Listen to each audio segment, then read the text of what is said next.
Hey everybody. Oh, I've got my headphones on. Probably gonna have to take them off so that I get a bunch of noise in the video.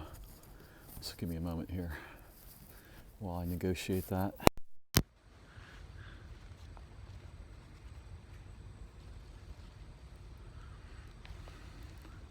There's a new wrinkle these days, which is, are the headphones tangled up in the ear strings or not? Lots of new wrinkles in our lives these days, to put it mildly. And just to be clear, I don't have any planned topics.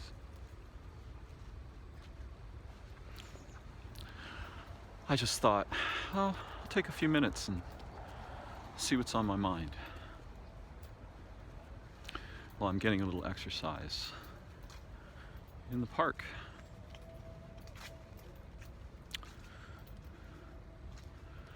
You know,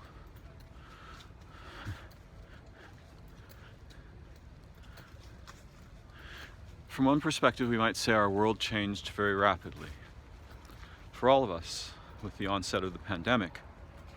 However, the pandemic, much like other strange concerns, is a bit of a red herring, right? It's distracting.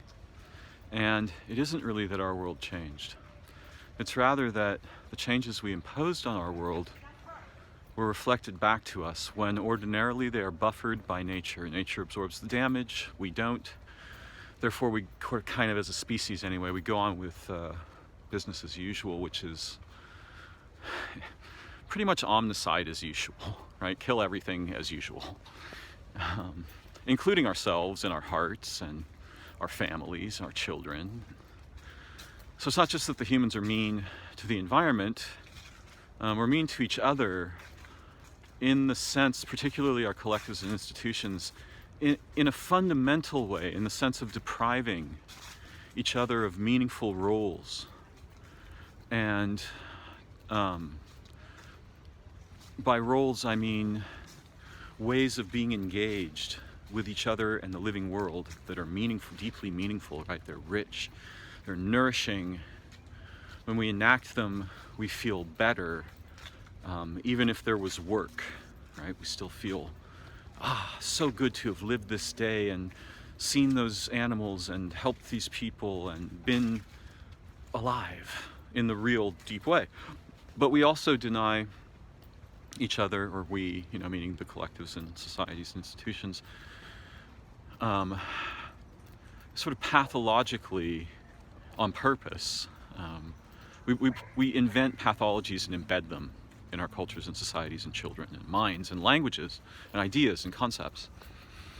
And there's vast arrays of these pathologies, and it's, not my intention at the moment to survey them. Though there might be one or two really fundamental ones that are weird. The idea that an individual is the unit of being, right? That's ass backwards. If any of us were actually rendered into individuality, we'd be dead immediately, instantly. So we have this idea that, and then there's the opposite idea that only the group matters. No, that's bullshit too, especially if the group's been compromised or co-opted or was malforged or misfounded, right? Those aren't going to be good things to belong with, and the roles that we'll get from either of those situations are weird and mostly toxic, though there are exceptions.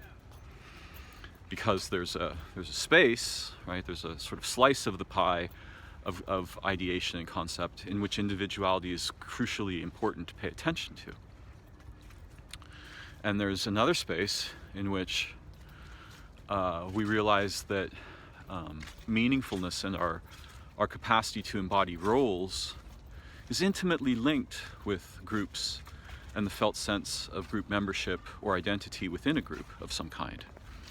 And you see this all throughout, every aspect of human social culture, though most of what you see is counterfeited, and some of it isn't, weirdly. There are some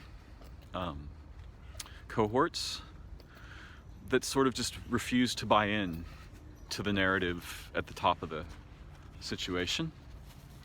And so they, I got a little dog here. So they defect from the common culture, right? And they form their own cohorts with their own motivations and structure, right? And this can even happen spontaneously. If you watch humans interacting during some kind of a crisis, you'll see even you know, something as relatively common as an automobile accident. If you just watch, right, what's going on there around the situation that springs as if from nowhere, right? One moment everything's fine, the traffic's going, well, you know, fine in the superficial sense. Traffic's going along approximately as it should. Next moment, boom. And now you just watch how the people's roles, they immediately change roles. And some people will be like, that's not my business, I'm out of here. And other people will be like, huh, that's really interesting, maybe I should take pictures of it. And other people will be like, oh my God, is someone hurt? Let's get over there and help them. Right? And they'll immediately just forge a sort of natural cohort that comes together, deals with the problem, the cops come, the ambulance comes. But the first responders are always strangers, right? Unless an ambulance was involved in the accident or something. And so you can see this natural tendency for us to, you know, given some stimuli, right, to form a group. And there might be, you know, there might be bad actors in a situation like that. There might be people who are so opportunistic that they realize that, oh, while everybody's distracted by this, I can take that and get away with it. I just want to say something about getting away with it for a minute. Because after watching birds and feeding some birds, I realized, like, they're aware that their focus on the food that I am bringing disorients them, and that there are predators nearby. And so if they don't pay really close attention and remain aware that there are predators nearby when they're dealing with the food, they will be likely to be eaten.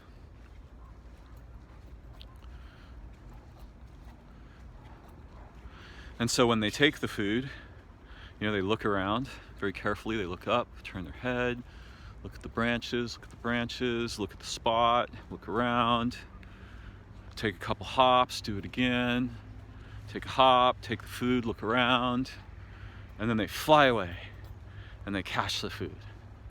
And that flying away moment is getting away with it. Right? It means they got the food without being eaten. It's kind of different from what humans tend to mean by this phrase, but these things are deeply related, trust me. They're a lot older than we are. And they're in the world in a very... because they don't have the burden of formal representational cognition where you can get so lost in thought that you just get eaten while you're just standing there thinking, right? And this is a problem that we humans have. Many of my friends, it's probably not an accident that they're my friends, are classically they're just wildly overthinking things in all kinds of unique personal ways. So we have fictional collectives that are toxic and pathological, but some of them pretend to be heroic. In fact, most of them pretend to be heroic. What a shock. How would you convert people if you didn't pretend to be heroic? We should think about that, right? That's something we want to pay attention to. We should notice when ideologies become weaponized by adding things like heroism.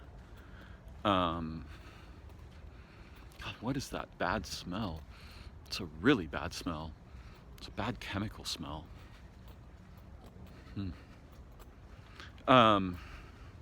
Or divine edict, right? This is the word of the God, you know, God, the God. Damnation or salvation, right? These are other weaponization ingredients that are really common. Do this, you'll be good forever. Don't do this, you won't be able to come back from it. You're done. You'll be tortured, you'll be forever, all of eternities, you know, and so on. So, interestingly, the structured pathologies that infect our collectives, and in fact, our collectives are embodiments of these pathologies, and we become embodiments as we participate of the same pathologies. It's very difficult to not participate. There's a lot of benefits for participating, and it's much more difficult to acquire the same degree of benefit or protection from not participating, though it's possible. Some cohorts do this by very intimately mutually supporting their members in the same way that a tribe might have done, if we presume, you know, a tribe that wasn't terribly pathological. And then we have the same kind of pathologies around the individual, right? It's individuals who we have to pay attention to, and we're all individuals, and you know, our individual rights matter, which of course I agree with. As I said before, there's a lane in which there's a slice of the pie in which the individuality is really important to attend, to highlight, and to be aware of. But the idea that a bunch of individuals are going to compete inside a system for supremacy, that's a really dangerous idea, and that's an idea that, you know, in our modern times ends up with dead planets, because you can build cities of machines to wipe out ecologies and then just bank the tiny, minute percentage of the value of those ecologies, like a trillionth of a percent of the value of the Amazon is what can be drawn out of a farm, you know, made on burnt out Amazon rainforest. A trillionth of a percent. Those ecologies are actually, should be, they aren't because we have abstraction standing there instead, those should be the arbiters of value, right? Healthy, thriving, anciently conserved ecologies, there's nothing more precious in the universe around here.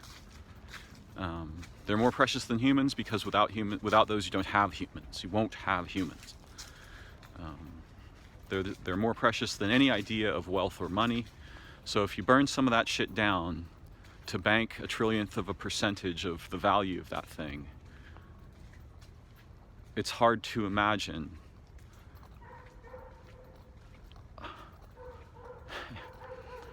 a more malignantly confused trade, right? And literally, it's a trade where we're trading the future of life on Earth for a few pennies in the bank at the moment.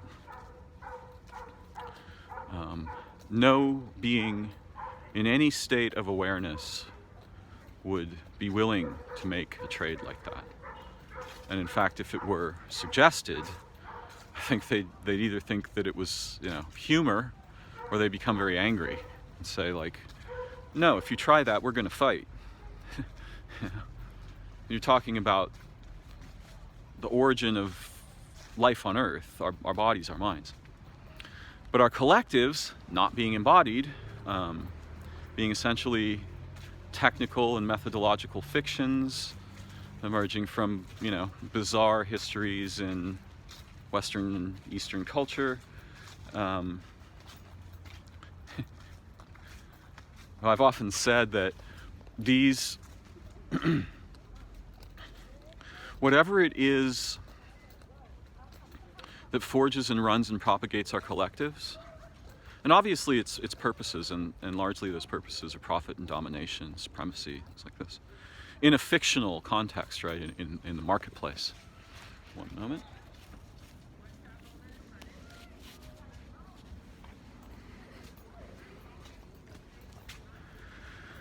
So we have fictions of value, right? And they're concrete within the construct, right? Money's a concrete thing within the construct. It's a totally fictional thing, but inside the construct, it functions concretely, relatively speaking. Whereas you can't make ecologies function concretely inside the construct. Notice that? And one of the things that means is that you have to convert ecologies and people and animals and everything, right? Everybody, everything. You have to convert those to things that have concrete value in the fiction. And how do you do that? Well, you kill them, and you make them stupid, and you deprive them of the context, the contextual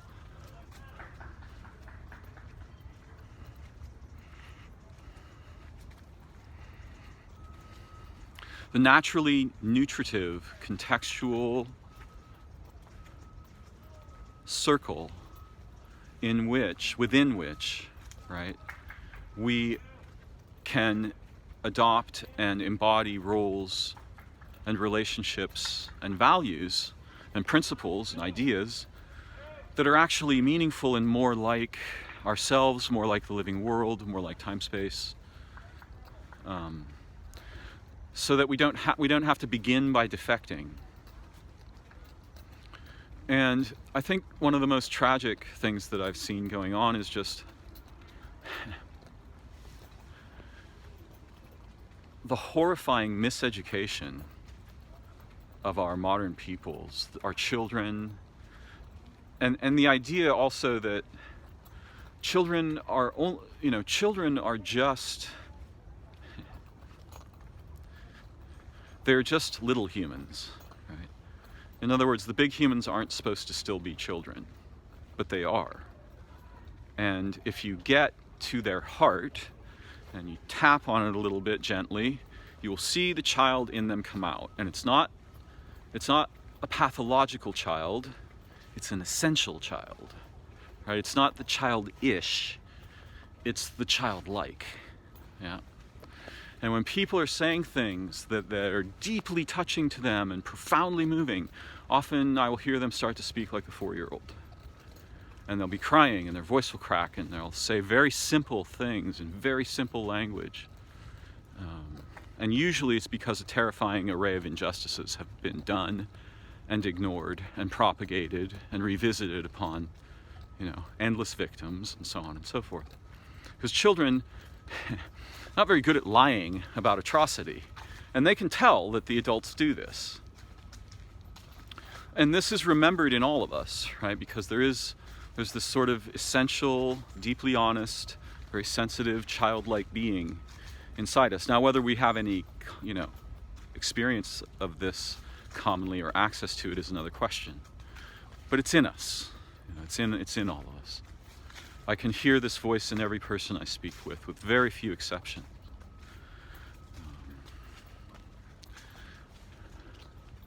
And it would be interesting to discover that many of our, what we think of as mental disorders, are actually deeply related to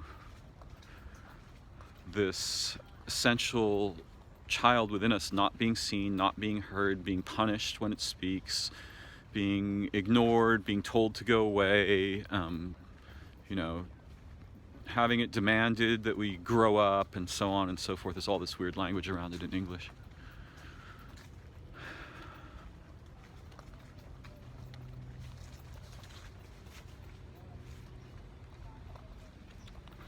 The light's really strange where I am. You probably noticed that the light in the video is different.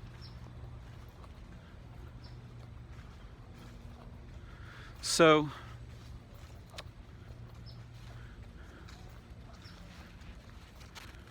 we start out with really good assets.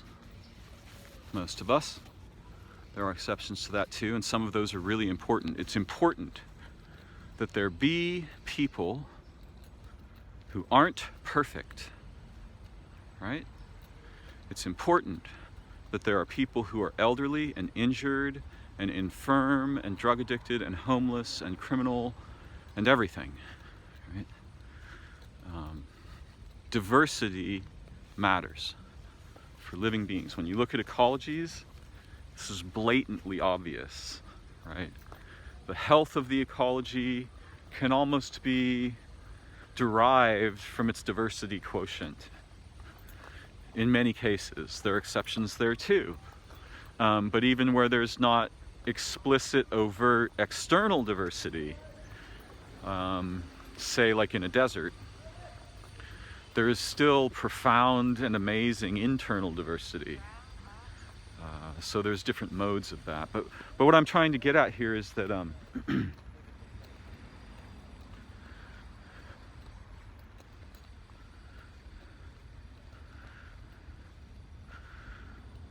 the wise direction is not the idea that we produce perfect people. Rather, that we endow our people and all people with two things. The first, that we don't steal the essential and precious intelligences that all of the people are born with.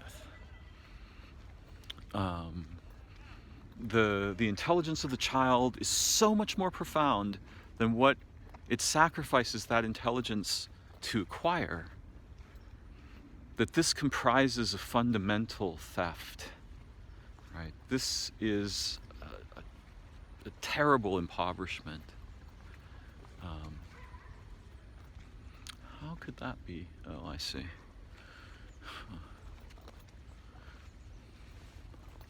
So we must refrain from damaging the intelligences that we bring to human birth through the processes of enculturation and enlanguaging. We must find ways to pursue those goals that are mutually supportive, right? They support the essential intelligences of the child and the unique creativities and proclivities of the child, while at the same time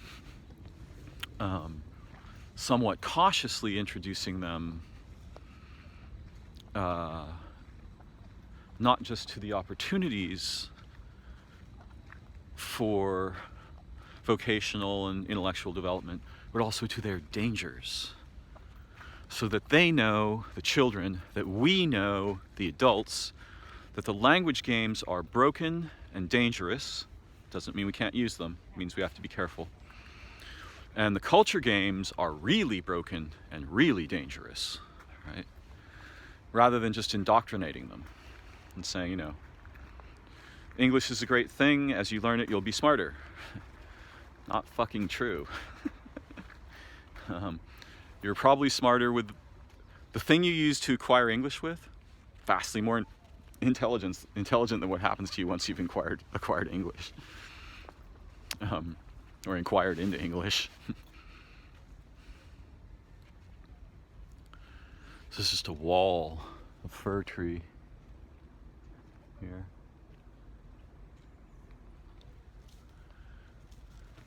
So we have to preserve, nurture, and fund the development of the essential innate intelligences, which are not representationally founded. They are relationally founded, they are emotionally founded. And this is why it's crucially important that as we grow, we have free access to meaningful roles and vocations that we would be proud to have enacted, not because they were terrifying or difficult, because they were beautiful.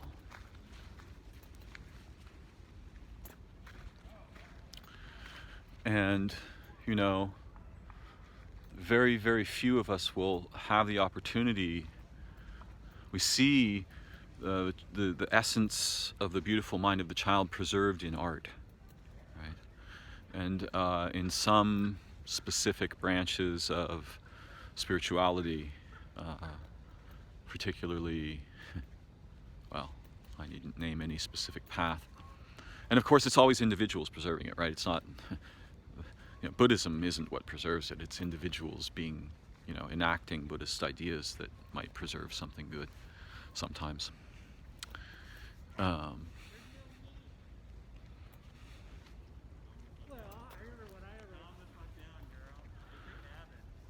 But that still leaves the problem, like even if we were able to enact something like that and we had collectively, right, we had this ability to both nurture and preserve the essential intelligences of the child, while cautiously introducing them to representational thought, language, human culture, and the dangers around those things.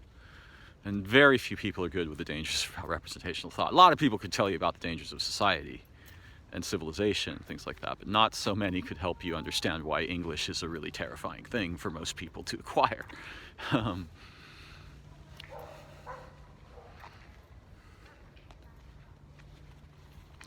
So even though we might have a shot at something like that, and some parents manage some degree of this, mine managed a very small degree, and that was enough for me to carry. I think it's really my mother primarily who did this, but that was enough for me to carry with me some of that essence of the childlike intelligence. And that preserved my soul in a way in the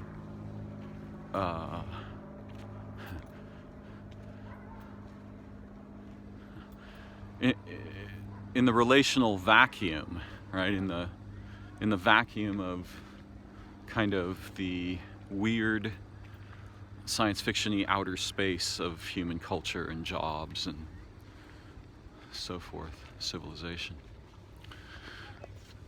So the thing with the children is accessible, right?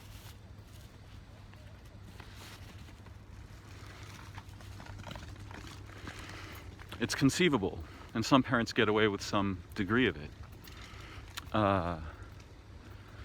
Only if they're carrying those concerns and have developed awareness around them themselves can they transfer this to their children. Though everyone has a kind of innate sense that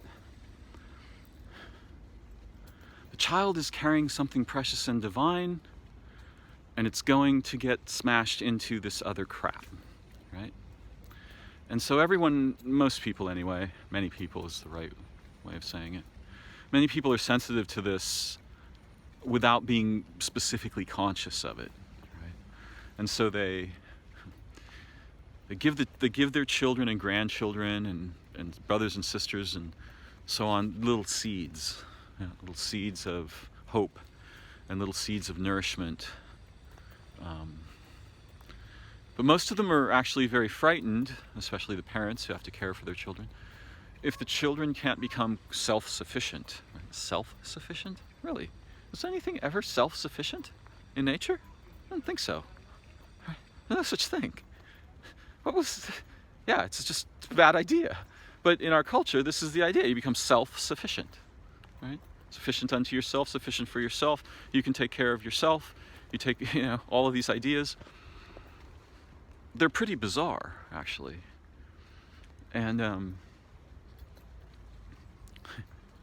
but it's natural to be concerned, right? We want our children to be able to make their way in the world, and we realize that the world is primarily the fictional cultural structure shit. And the children rebel against that in varying ways, more so in their teens usually. But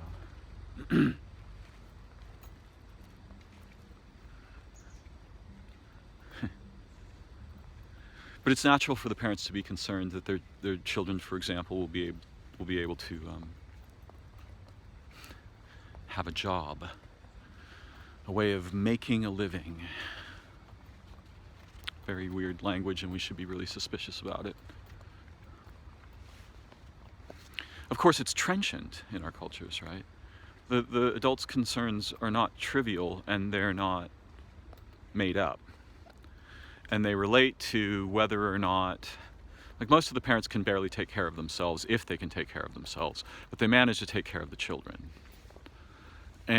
Or something like this, something resembling this. And so it's natural for them to have a concern about, well, when can my child leave the nest? I can still take care of them some, but I also have to care for myself. Hi, beautiful. Hi. Hi. Hi.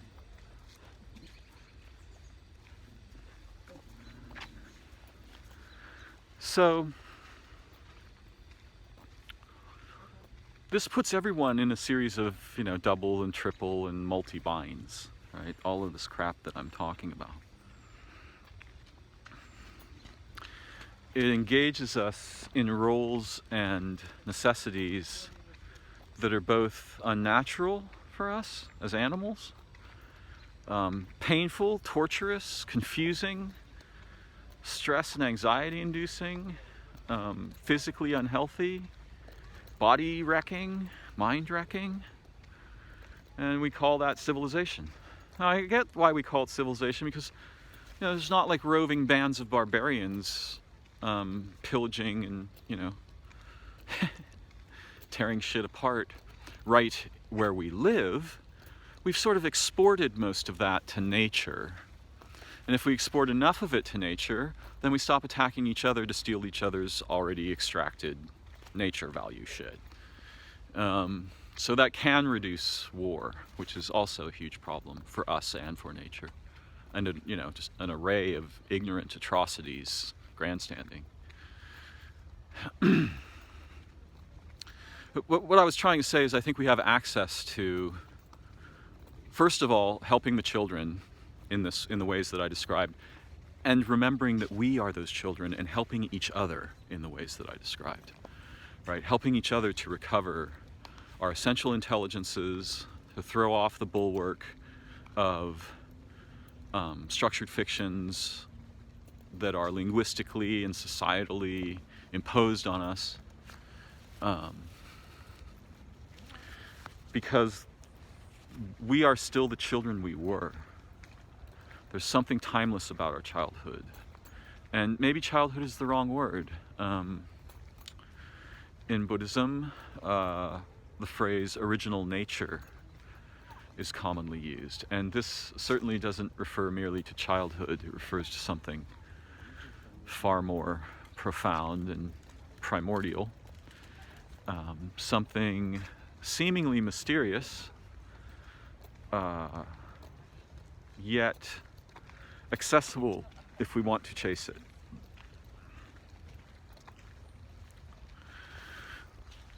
So I think that first aspect, right, of like helping each other to recover the intelligences that we brought to our human incarnation, and to support and recognize them, and to assert their primacy over repcog, right? Over fictional bullshit ideas in language and culture and fucking societies. But the problem that we have is that that doesn't resolve the layers of fictional culture shit, right? Even if we do this together, which I think we should, and I'm kind of trying to do my part, or part of my part, that won't repair the strange sort of parademonic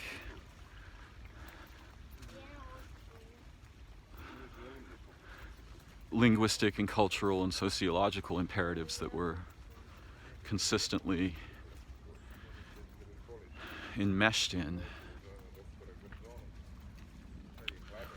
And for that problem, we have to do something new that we know others have done, but we're not very good at doing it regularly. We have to invent new societies, not around commerce or objects of commerce, but around relationships, values, and principles that we share.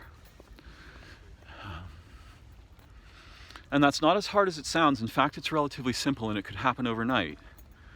There's just this really deeply entrenched habit of waiting for a leader or waiting for someone else to get it started, following along with, you know, what's already there, right? Don't reinvent the wheel. Actually, in this case, all these wheels need to be reinvented.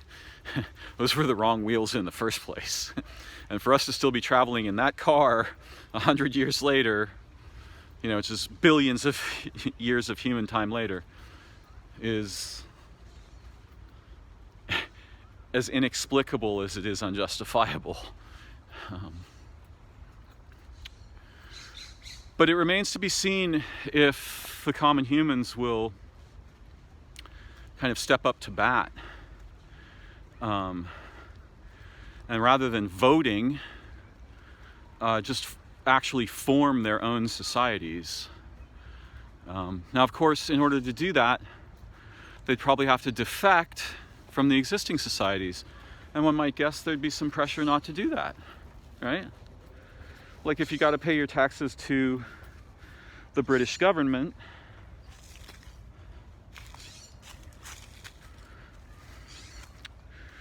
you can't also support the little society that you and 400,000 other people have formed together in hopes of, well, hello.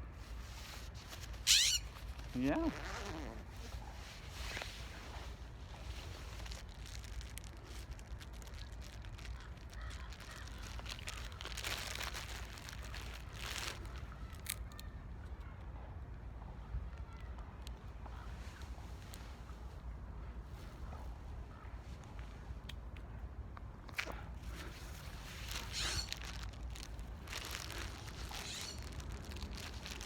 I think that bird's got its own agenda.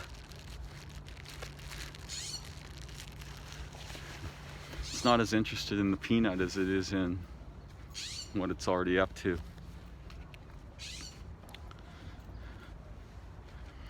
So yeah, you kind of, for us to forge societies, we'd probably have to defect from those that we presently have membership in.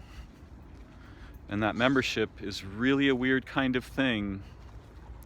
It's a bunch of legal fictions. It's not really membership. The United States of America has no meaningful conception or concern about me or you or anyone or anything that I know of. And part of the reason that it doesn't is it's not a being. It doesn't have a mind. It can't have concerns. It can have analogs of concern. Right? It can have, what its organs focus their attention, their attention upon, either to cause something to cease happening or to cause something to begin happening or continue happening. But even that word attention is an analogy, because only minds can pay attention, and constructs don't really pay attention. The humans within them, they sort of fight, right, to determine what will be paid attention and in what ways. So it's not like the constructs are purely disembodied, they're filled up with humans, but somebody working on an oil rig for Exxon is still a human being, but their role at work is omnicidal and anti-human. Even though we could say, for example, that they are they're supporting our society by ensuring that there's enough resources for our cars to keep going. Well, that's a really bad goal, but yes, they are doing that.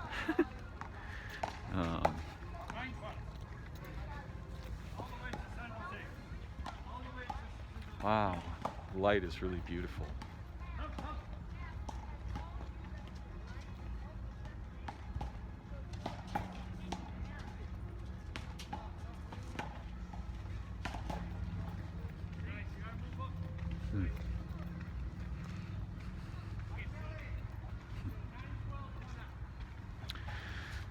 So I think we're going to be stuck for a long time with these monolithic supercultures. And we don't have to exterminate them in order to do something vastly better. And our participation in them can be modulated. We don't have to totally defect. But we do, if we want to have anything resembling intelligent human societies, or anything resembling something that we might reasonably think of as civilization, we're going to have to forge them. And I haven't seen much of that going on. Mostly, we're concerned enough with the necessities of our day-to-day existence, and we're leaning on the infrastructure that we have enough, and familiarly, right? We know how to lean on it, that we're not motivated enough. There's not enough danger and threat right in our face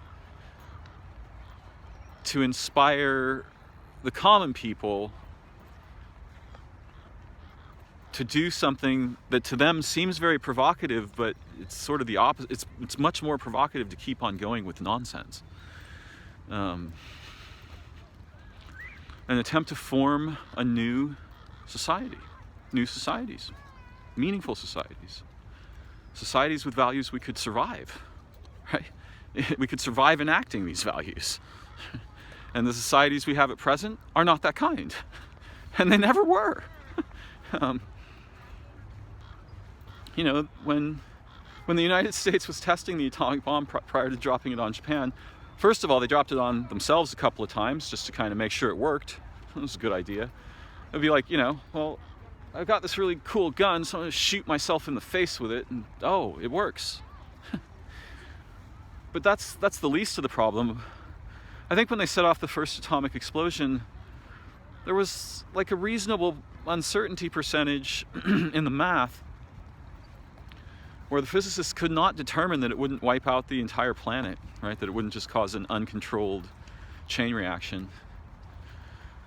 But they set it off anyway. Because once you commit to a path, right, and you make you're invested in it, now you're willing to take otherwise unconscionable risks that were you not invested in that path, you would certainly not take.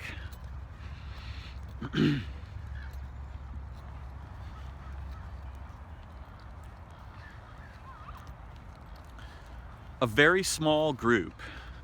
Here's one of the things that I think is really surprising. The existing supercultures are so moribund and overstructured, and they're resting on simple, accessible anchors, right?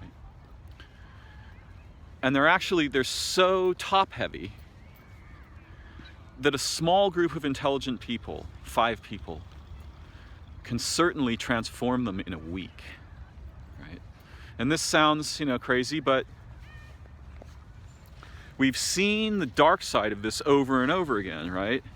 The 9/11 attacks changed the course of the nation of the United States overnight.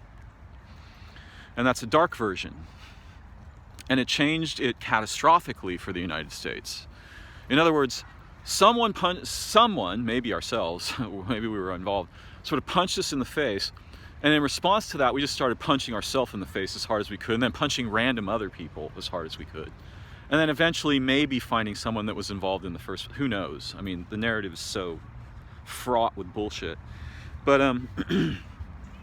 you can see how someone understood the principle that I'm talking about, right? They're like, this thing's so top heavy that if you hit it right here, it's gonna attack itself, right?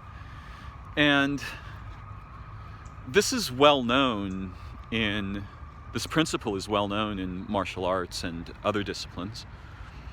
Though it's very rarely applied at the societal level, right? We need something like, we need something resembling advanced pushing hands skills with societies, because if we don't establish something intelligent immediately, there's no time left. We were out of time a long time ago. Then our suffering is going to be radically and pretty much universally increased. So it's really important that the humans are somehow inspired to begin to forge intelligent societies together, even if they start out very small. And we can form societies that are capable of manipulating the structure that currently exists, of taking advantage of that structure, and of transforming it very quickly. but it's a wide open question if we will. And in order to do that, we will need people to inspire us. We will need leaders. We will need people who want to lead. And that's always dangerous. Because usually the leaders you want are the ones who don't want to lead. But I am aware of two conflicting senses here. One, it's very unlikely that the common people are going to recognize that their societies are omnicidal and top-heavy, and then forge intelligent sort of little intelligence units, right, that can manipulate that structure and transform it and even profit from it if they need to. It's very unclear whether that will happen or when, and it looks unlikely, but it's also like close to my hand. It's that it's so available, right? And eventually, as we've seen historically, if we don't take the route to innovation, we will be forced down the route of war. And that route is likely to crystallize many of the pathologies presently operant in our cultures. This is one of the functions of the military-industrial complex, to crystallize and keep sort of benefiting from, at every possible cost, from the necessities of armed conflict.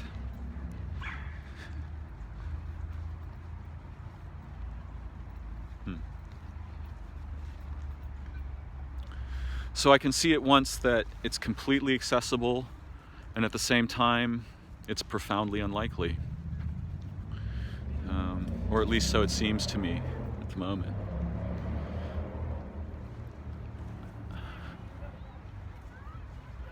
And I am aware that I could have a very astonishing array of different roles in collectives that were themselves intelligent and creative and motivated. And whenever I'm with any kind of collective like that, it's instantaneous. My role transforms. I get good roles. I embody and enact aspects of myself that are otherwise completely forgotten in my day-to-day life. We need this together. We all need this. Everyone needs this. We need meaningful roles. Living to 70 inside a box where you then die of, whatever, isn't a life. We need to have adventure that is meaningful and not just, the luxurious spectator on the beach, wherever, drinking alcohol. It's kind of a strange thing if you're at the beach and it's not calming enough that you need to drink booze too. Something's wrong, right? It's quite a panorama here. I'm going to give you a little taste of it before I wrap up the video.